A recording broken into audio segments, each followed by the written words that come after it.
We are going to buy our own cocoa. We have enough CDs in Ghana to pay for our cocoa. 24-hour economy, no? Higher, stronger currency has led us to this place. And why? Because our currency has strengthened against the dollar from. Metro challenge amaminu and NPP for no. So more formula for be on betting ya work. Ede amabuo na na yede mo na yate so sebi ejina ha they should bring it. And if they are able to make any reasonable argument on this, Eric AJ, I'll even resign. Yensama ifo nyina koba ebiom emra jumadi so President His Excellency John Mahama ababonte the bold solutions ababe tudra after cocoa price echo from enwachi Ghana for niaje Ghana for a bomb penny John Mahama basoba quick one and your solutions and a mampeni ediagua e babe boa farmers ene o my Ghana yeberum na yedi ho komo enwachi susono Eric AJ a communicator Emma NDC amanyukono wa true challenge bi edi ama NPP ene minority enwachi no enseme freche banabusua sawani enseseme ena mekacho quick one yeberon so na fe no yedi nkomo both NPP and afe NDC and komo bebre so ene free ho eba balansa na no yenkonko tie nkomo amampani John Mahama edia ni je aba o my Ghana quick one yenkomra ne koba information bebre ene die chi. We're going to stop foreign funding for the purchase of our cocoa. We are going to raise domestic bonds. We have enough CDs in Ghana to pay for our cocoa. We're going to raise domestic bonds, buy our own cocoa. We don't need to collateralize the beans. I know the interesting part. We have the capacity to process 400,000 tons of those beans, processing capacity in Ghana. But because the beans are collateralized, we cannot even allocate those beans to the local processors. We have to ship all the beans outside. Now, if we buy the beans ourselves, we can take 400,000 tons out of the beans and give to our local processors to add value. That is what the Accra research is about. I say by 2030, there are not going to be any raw mineral ores leaving Ghana. You're not going to ship manganese ores out of Ghana raw. You're not going to ship bauxite ore out of Ghana raw. You're not going to ship iron ore out of Ghana raw. You must process all that locally. That is the only way we can provide opportunities for our young people. Our young people are not as patient as our generation. They want to see that progress and prosperity today. And that is why Accra Research has that urgency that we need to implement in order that we stop our young people from braving the dangers of the Sahara and the Mediterranean to try to get to Europe to look for opportunity. His Excellency John Mahama. Of course. When your friend is Amamu, no, correct. When your friend of president, okay, our rich ideas, and he said, "O mine kwa we here mua." No, the ideas no go, na a transforming o mine no. Unlike the Nado Danko Kufuado, any Dr. Mahmoud Baumia, okay, and say COVID-19 by no. Yansina who saw rich ideas we are. Nanado de to from the right go one way. COVID by no. Kwada sore no musio Ghana fo nyina munkogu dem ene se ye kwose dem ade ne ebedi omso mbe provide aduane wo ho a whole lecturer area enipa be 1,000 e wo ho no no man noa emu once a day anumre emu take away be 50-100 omso munchema nipa 1,000 so iba 1,000 nso ye 18 years and above nkwala nka ho eno achi omusio mo hye dem ni nyina achi no yemfa to nsa metom so covid levy eno omde beto yeso ankosiaga omusi yemfa covid-19 trust fund emra mo ho akire mo enso yebesa ajimu sika fo ni nyisika ento aban account sum na yemfa nchi no ni nyina achi ne kosi sei right amfaso amaso ye ni nyina no eka hunu ne ye boye ya covid vaccine kra ekotoye no na ya koto covid dura ISPI na ya kwakoto de abaga na krom ha rota mfaso ba ku sei amaso enti se wo to aba na se uyi leader always pe leader asemsia obetima solve Director, nkomo we emu ya mede na straight away said ye mu de ye nhase na fe ye ni nkomo no de na me hwe ni mu ani ena mampani John Mahama bedi hu nkomo yi me se enti kokoo no ya ye ntimi ntoya de o se kokoo no ya ne se ense adwama so no mo ma yeska of course ne ya de atokokoo no enti se adwama so no wo mo cheche mo ho a ena ya na koba ne se nyeska ntokokoo no enti ade nchi na ya oman no ya ye ntoye kokoo na ye NPP koko yebetuma na no so de idea pese de bia very simple and ene baby we ase ko no ye hu China any US trade war no enti it could be say we nyina ye another plans ya abrofo no betima try say eneyi so de bebre ase the best option is say one kasa to wa de utowi a enkohwehwe broni say be to bi koko mami ye wo companies any private investors ya betimi edi sika shem to say the mampani can say ye wo capacity a ye betimi anani koko about 400,000 tons so within every year ni aye ho adwuma eneyi ye kase ye ka ade chi ade sa umpeo milo beto chocolate beto umpeo eniema ye de be ye ti anopa de the matter say companies no afa to ho so say to koko ni nyina abaya to amomo fanya adwuma at the end of the day ye import ade bi ye koko ne de ye magana ha bi nti ye de ban ebeto so the matter say obi West Africa ha na oye company or manufacture yen anopa ne say sa miloni ne mai o manufacture bi na the end of the day wo say Ghana wo koko a enye wuro koko o man na ne so awie eye powder na me company no me nkoto powder no US emfa ma biem me ko Ghana koto a eye very easy ben esene say me krefra burutire dia ba rata company no wo Nigeria o ma Ghana meto say company no o Togo a o ma Ghana meto oba be 20 at the end of the day eye nema mienu rata say ye ka exportation importation eniama bebre ho ase no the most important thing is say we eye industrialization enkomo na honorable Kennedy edi NPP fo a eto Ghana fo bitrima anto NPP tirim no san community when I said you when me percent karandi abe esua free Sami Jamfi of course o say Sami Jamfi ba no gold na sa obia no akose me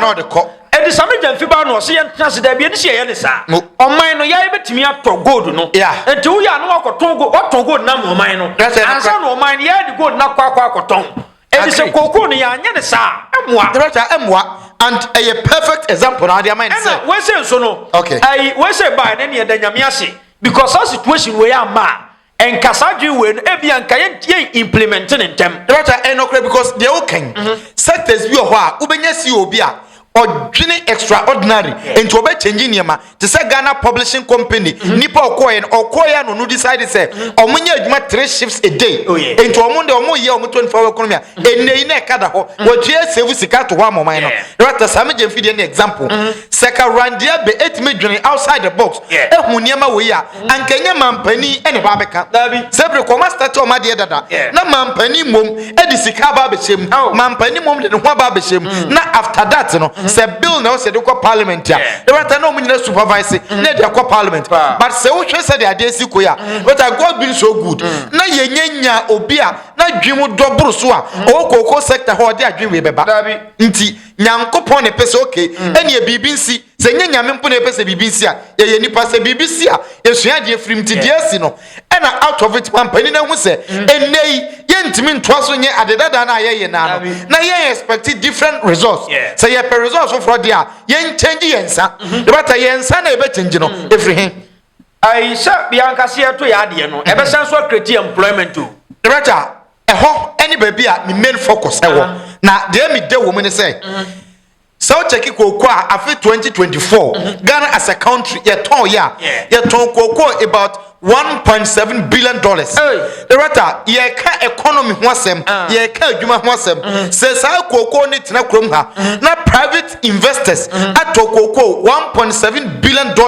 within 1 year na wo mu di year adwuma check ni padodo o mu be involve on be for adwuma at the end of the day check market wise other niema o mu be hia e dey complete o adwuma no the rata cars ya o mu be use e dey afa niema fuel consumption kesi omo befa omo wie we nyina chi a check shops ne omo mbekwa distribution ni nyina ye job creation until at the end of the day se ukita sika $1.7 billion IMF loan na ye ya na oma twen ya besi ne ye di bi ye kwan ye di bi create jobs no e $3 billion enei koko 1 year ye betima ton koko $1.7 billion na se investors organa ha na omo be dane ani dia ye adwuma adane than $1.7 billion every year the air catcher ye ne se afi bia omo wi a private sector no enyam for so just 10%.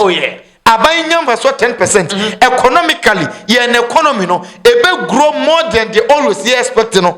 I 24-hour economy no ebi nie because say no so the whole me fan say Africa kwa the whole world kwa no Ghana ebe cocoa production e to so 2 of course Cote d'Ivoire di kan and I to so 2 e say say ya kra mfidi aba na ye sisi factories wo mo etimi yamade no beans no na etimi call level bia and ya ko Zimbabwe ya ko South Africa me patro say dia no yan cocoa no ya yam so dada enti oto ya enti nya fe na okwa brocha akwa kotoko beans no enti ya ye ni nyina 24 economy three shift of course three shift ne be ya adwuma production no ya adwuma director say okwa ba bia yedi mfidie ye adwuma say manufacturing na omutimi ye adwuma ade te say obi a otwa nsuo company a omutwa diapers director omutimi ye adwuma ma ade chi enti enei say wodi nikenika si wo say yedi koko nikenika ye yam koko de wote ho yam oye ni de awie no opon a foforo beba pege no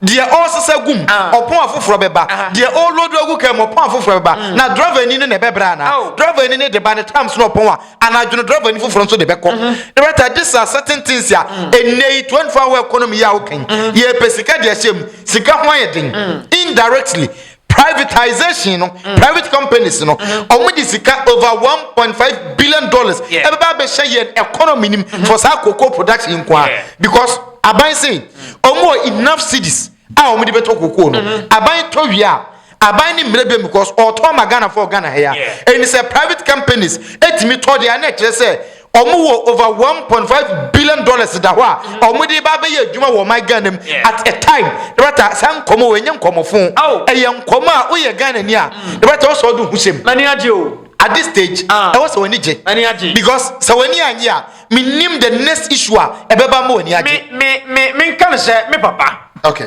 me papa tete mi wono na hwe mi a Mr. Faram papa nua no carry cocoa ni bi okay mi so nyina o even 2016 ba nyina no edu ba bia amo se ai sika mai kani ho obo se kwaf enti sa ai issue we no enye ne na eba be si o enti NPP for no ase omo ye propaganda me na e mesere because me medi hu dance here from 2016 eba nyina sa problem we na eda ho ya me so what ya se ai kokoo no timi ba kwafo timi ni kokoo ne ba enso no omo nya sika papa se ai wo mo nya mfa sika mai etimi di ba busumi miensa store na no na sika nya mai enti na me busa me say enti eni kwan bi e be fa so asa problem we be sia no kwan rata no ani nti unim de be nkomo ye den say ye toto kokko wo ha ya ton e wo Ghana ha ya enti se obi ye individual mpo na owoni sika na wo huni say kokko yi metima atoto bia rata odin ho be she because onim say de ye depending on broni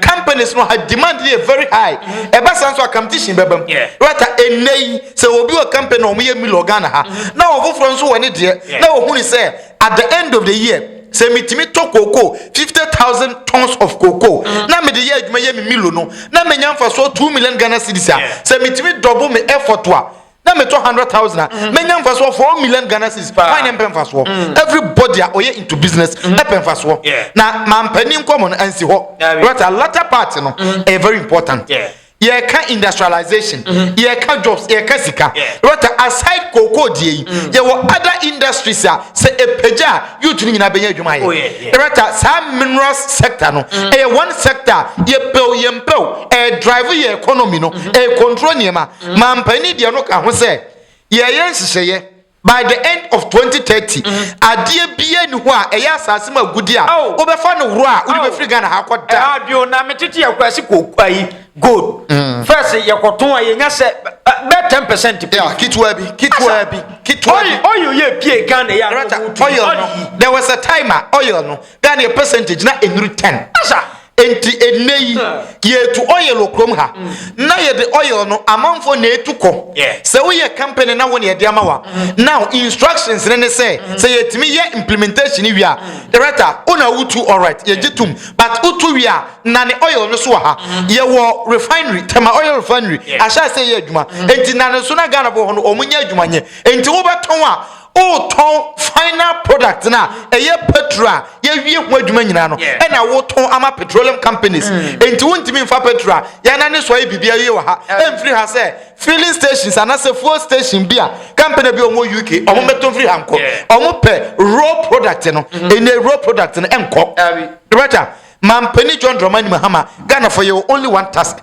Yen tax ya ye won nyina ne say ye be support no na ye protecting that's all. Because enkomo ya ye di enkomo other countries will not be interested. Omani nyi ho say Ghana be sha say because under former president Kwame Nkrumah Ghana sha say ye industrialization pe the right na amanfo sha say baby a Ghana ekoi ye ntwe wo momra tiri anye sa the baby a ekọ no omo be sa niema the right ene ho de sa gina said the Ghana sha say industrialization ye ma wo mfa bibi anko free gold wa ye koton wuro okra no in 1 year check sika gold board aba media me say John Mahama de on keka me nko ankasa tetem na amanfo ka no okay ka John Mahama ento so Director, me medin ke disa common personally say recently my address say nipa nti ne ye emra say nipa ni ho a emra ni ho da ba president say onko Director no kwenti na say nipa nti ne ye emra president say onko ye hwe na nhwe a onko ani asero say okay ene hwe kire kitua bi ma ye ba ye nto aba 2028 inti hwe kire ma ye na ye hwe kwan befa so a ye beto aba later inti hwe kire ne ye nyima mpani a obesore akwana Director, these are certain issues a ye timini nipaka Burkina Faso ye omoma mpani perform no time o ka say wo si form no ahimfuhia no oyeden ogitum so betena so enei wo political parties because omoniam omo ye ne sabi emfamfa so ma etoro ena omti hotwa because they want to come to power inti entrone propaganda ena omo ye Director, nkomo we die over to business owners obi amfa no hunyim sika beba fie quick one MPP for no gusua edi nkomo ansa na ebekọ Erica J challenge odi ama MPP for no okay MPP for say dollar na His Excellency John Mahama to for say mo okay ama na ba form no as say ama niema so atete aye si ekoma han no MPP for say anu nti na ama koko ne so ate no nti NDC for ni mu a wo sama dollar ne nsan ko 17 cedi abusuam yama hyeme wo de entimra ne koba ebechim Substantially, the issue is that cocoa board cannot buy the cocoa.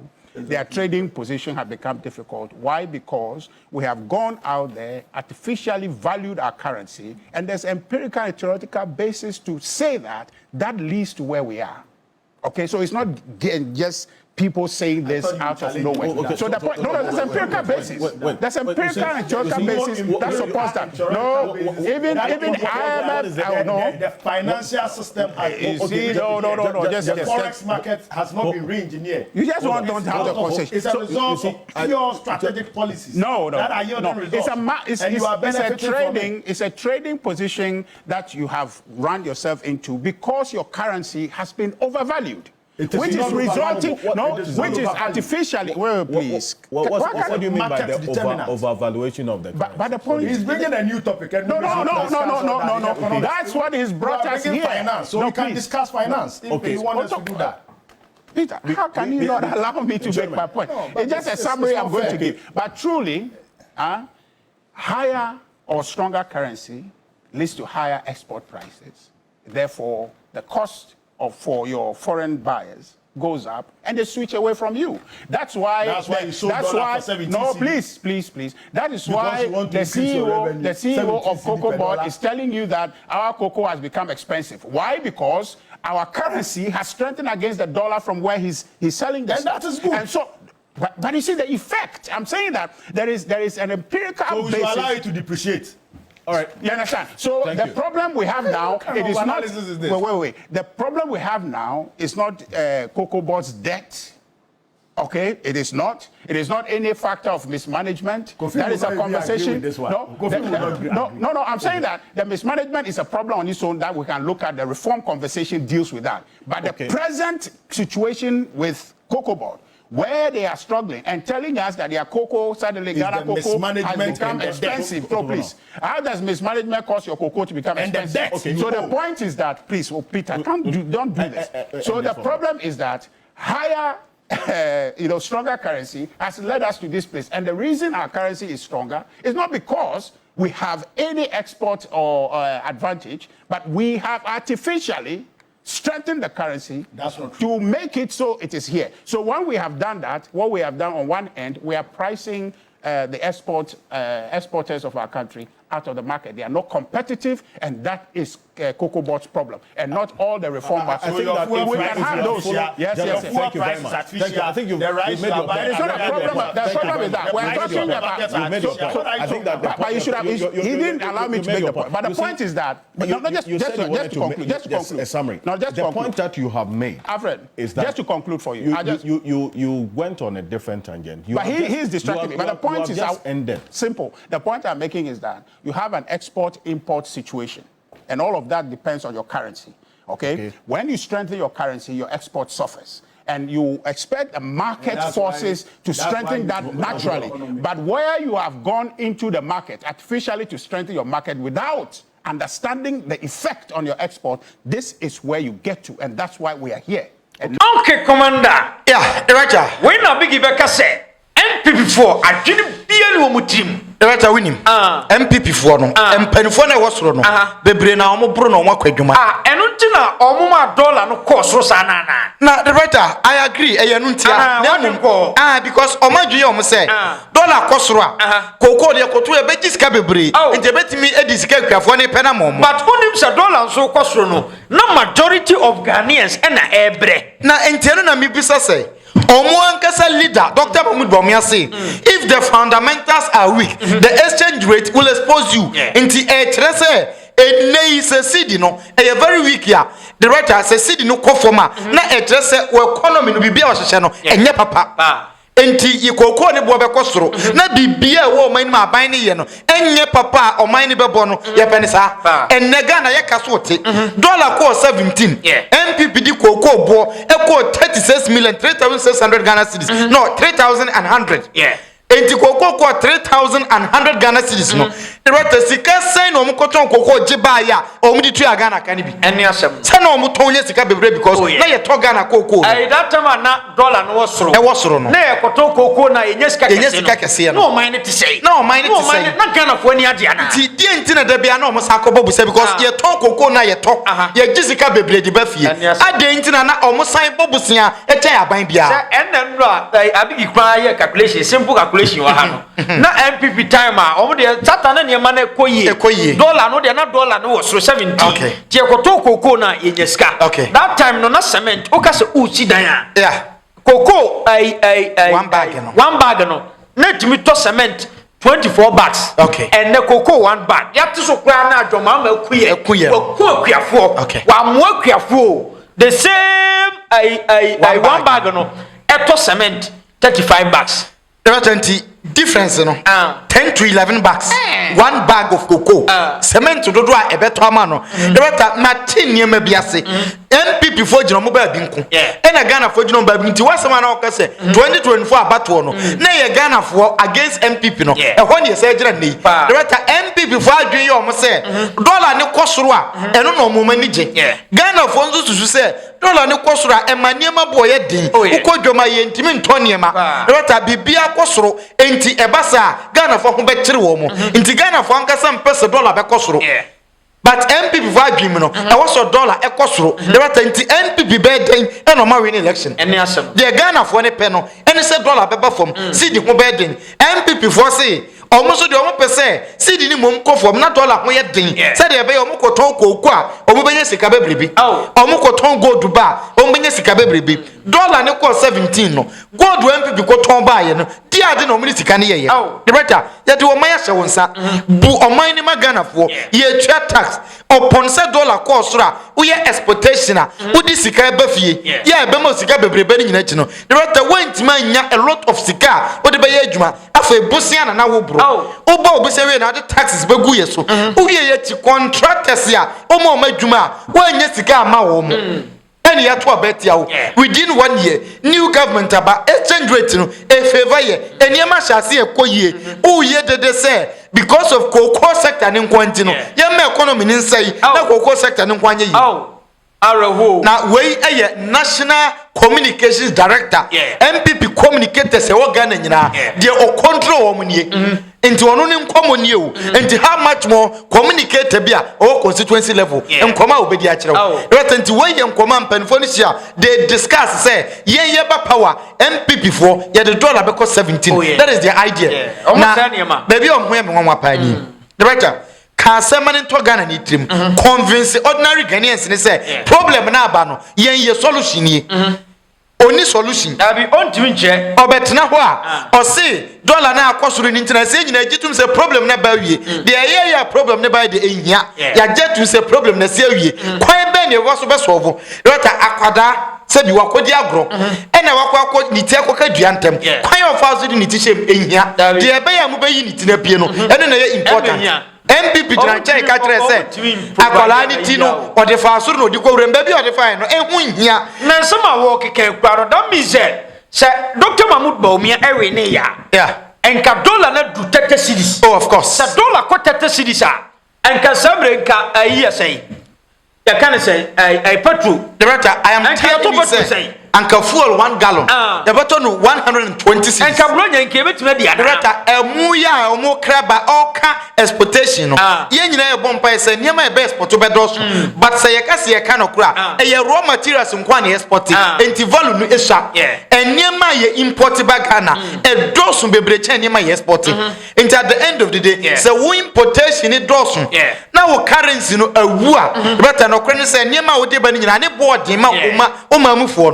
Enti omo kwota omo ntimi nto obi kwotoka okotoka no wa mono no exchange rate no see the ne da form dollar ne da soro enti se okotoka ne ba odi bedura ka ne boarding in cities Ghana ni no ntimi nto enti drivers no uti omo nkomo a fuel na omo nteso no ai lorry fare na omo nteso omo see said ye omututu spare parts mre bi atwam no na ni say dru bo na dru spare parts ne boarding enti enye petrol nkwa no mheso a omo bete so say NPP new opportunity na Dr. Mahmoud Bawumia the economic messiah or cyber biem na obelidi NPP a enkoma o madi ma meti asese ye mom pa ye say exchange rate no dollar be ko 30 cedis na pounds de ye hwehwe na ye nhu no was a dollar drew 30 dia pounds no kwache ne wei ukonya pounds o hefa no wache the right NPP at this stage how many message quick one how many message ya yentie wei Erica J at the NPP for no na yentie sama ori tudwa okanitwi ekoba ye beto aso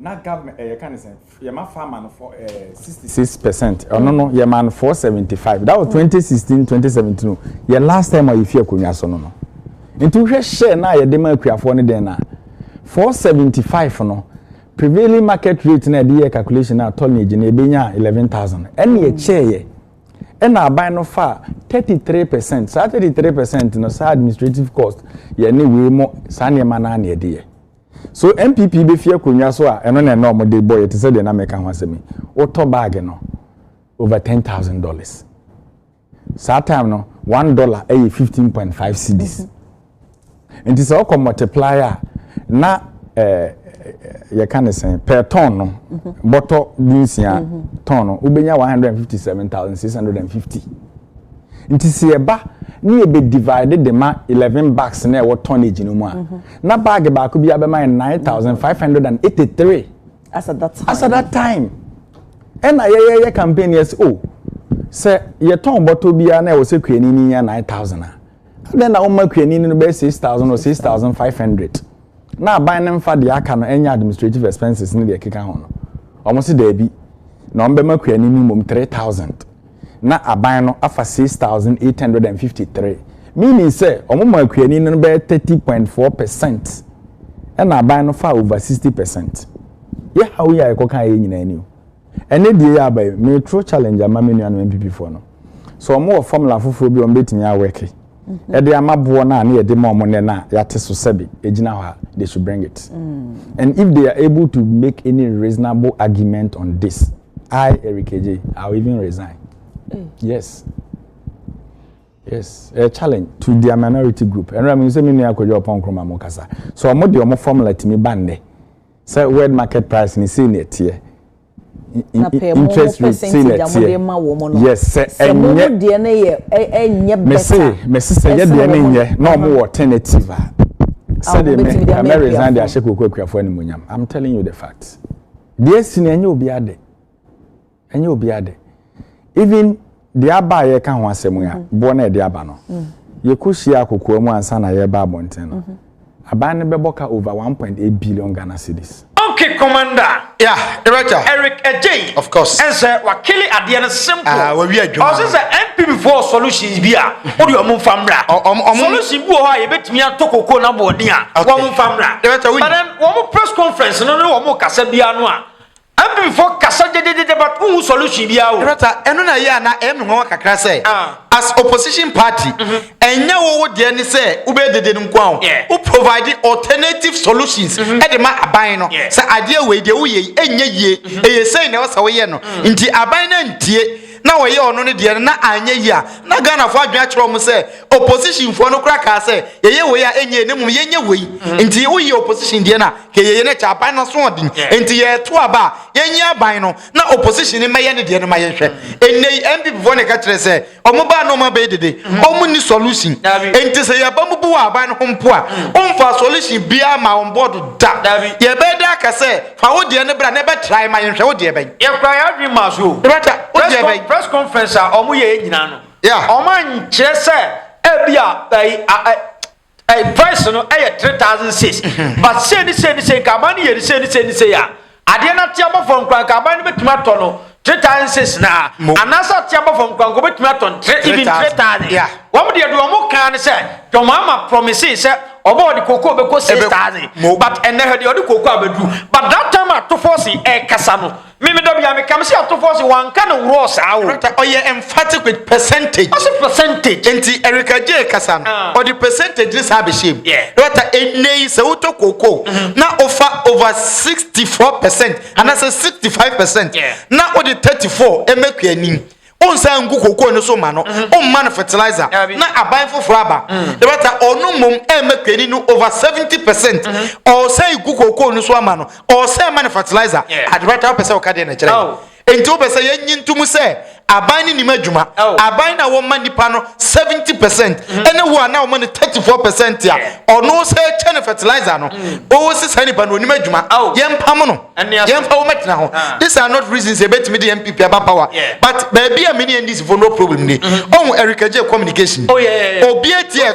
so far me de meka Erica J communication kwan ma wo say ase otimi echeche mu ye and then there was one video honorable Rikopoku call Captain Smart Rikopoku but me concern ni say before say announcement na to force ndi beba no die na see NDC for kwan say omo baba bontin ba educate Ghana for say problem na aba no say alternative na aba gusu hwemu die but problem ni say enti anhwa say ni besi right eno ne de me ye kra tia kra na beka se ye bonkru no ba ye studio ha se ahwe ni ha o di obi kura obeka sa da mkro na mbo na ha ye kwa no yetimi church ade mu the NDC communicators of course every communicators die adwuma na moye timi nchiem me kada bia se oni akwada ya ade na obi ya ade na o ka kire ni se ye kwa 2 minutes ye begina na odi ni twam 2 minutes ndi no kwa 5 minutes next time onye uni enti from ashase na fashe kwani na se shase communicate kire ni se problem na aba no problem ni anshase ne o right I say around October nyina ene shase se sikani ho because that time nyina obi ampe so beto enti makwani no shase educate no say problem say na ya counter but mpanifo no kuso solve enti yentwen na yehwe solution beba ankenne enye kwani bia nwa ye medi nkomo we but one yes adwuma nti no ye gina afi ni ye kirekire we afi na Erica J over be kirekire nkomo we e very perfect communication ye but timing no e very wrong nemum MPP for as it stands solution omo de ba ana omo famba omo nyamfamba omo fa solution ma ye fa konya mo Ghana ha bi o de ba director ne de konya mo adan abanya mofra konya so ncheye na mo say mo ideas ena da so ema ne ma ye problem for fraba mo mfa mo ideas ne ma ye solution mo ni solution o se da chi mfa konya ne ma biem say NPP and provide solution ye nto aba mo Ghana ha biem quick one yere ma sie ko e be sa ba biem ya kai fo nyina